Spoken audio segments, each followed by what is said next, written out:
Маса қандай адамдарды жиі шағады? Сәлем достар, менің арнама жазыла кетіңіздер және лайк басуды ұмытпаңыздар.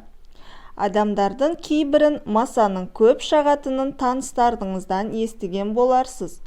Олардың кейбірі қаны тәтті адамдарды масалар жақсы көреді екен дегенді де айтады. Ал шын мәнінде қансорғыш жәндіктердің адам таңдауының сыры неде?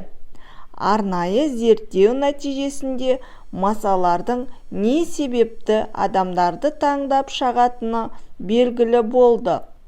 Киім түсіне қарай, олар қара түсті киінген адамға тап беретін көрінеді. Қозғалысына қарай, ширақ қозғалатын, бір орында отыра алмайтын адамдар бұл жәндіктердің назарын өздеріне аударады. Дене температурасы әдеттегіден жоғары адамдарды масалар жиі шағады. Өйткені олардың сезімтал мүшесі мұны бірден байқайды. Демек, физикалық жаттығу жасаған адамдар қансорғыш жәндіктердің басты нысаны болары анық. Көмір қышқыл газы.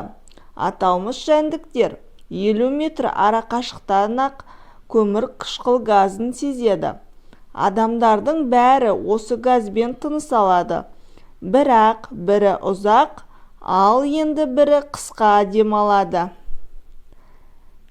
Мысалға, екі қабат әйелдер бір тыныс алғанда қалыптыдан 21% көп көмір қышқыл газын тұтынады.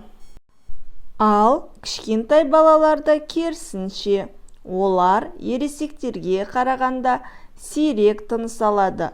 Есіңізде болсын, масаларға 85% жағдайда адамның киімінің түсі мен дене температурасына қарағанда терісінің қасиеттері маңызды көрінеді.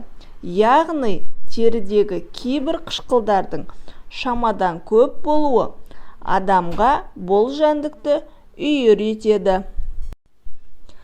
Америка ғалымдарының масаларға жасаған зерттеуінде қансорғыш жәндіктердің томпақ адамдарды көбірек шағатыны белгілі болған. Зерттеу нәтижесінде қансорғыш жәндіктердің бойында холестерин, сүт қышқылы көп, томпақ адамдарға қызығатыны анықталды. Сонымен қатар, маса жынысы мен жасына қарамастан көбіне аққұба адамдарды шағады екен.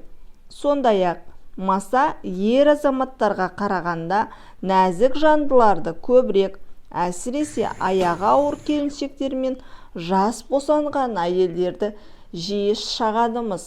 Ал ағылшын биолог ғалымдары масаның еті тірі, сабырсыз адамдарды көбірек шағатынын дәлелдеген. Себебі, әрдайым қимылдап, тағат таппайтын жандардың қан айналымы жақсы. Ал жүзі суық, тұйық жандарға маса аса көп жоламайды екен. Одан бөлек, маса жүрек, бауыр, бүйрек ауруларымен ауыратын жандарды көп шағады. Себебі, маса адам ағзасында зиянды холестериннің бар жоғын сезеді. Ал дертке шалдыққандардың ағзасында зиянды холестерин жетіп артылады. Ал кішкентай балаларға масаның үйір болуының өзіндік себебі де бар. Олар терісі жұмсақ, әрі тершіл жандарға жақын келетіндіктен, терісі жұмсақ, қаны таза кішкентай балаларды көбірек шағады екен. Ал сізді маса шағады ма, әлде шақпайды ма?